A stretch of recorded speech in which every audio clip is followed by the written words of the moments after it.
Creative Studios. It's all about business. Muchidama wedding and family photo shoots and a good quality. Contact Creative. My business address Muchida Kushamidzi Rombasa. Koi message ya vepi koi.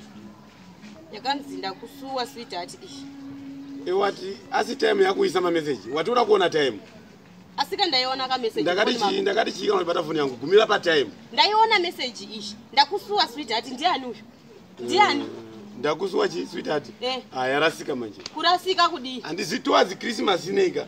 Na message antorasika. Yatanga Christmas season. Na message akutanga. Ndeka unuka kwa usikukaregedza nditi. Kaunu kangu ngokita sei. Ngokita sei. Kaunu ngote. Sika usikubiliva message inorasika.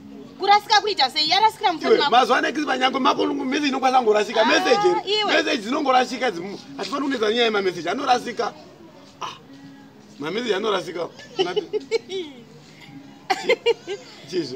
Chi. Asuta ora chokwadi. Ma message. Aba message anorasika. Ndaje kuzema ma message anorasika.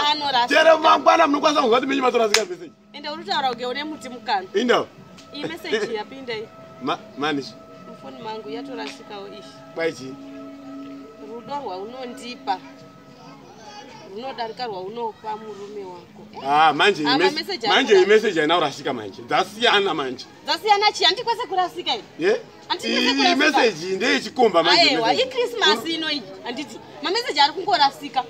Anofa urasika mfoni menyu chete. Ngati message anorasika manje. Message ndeye chikomba chake.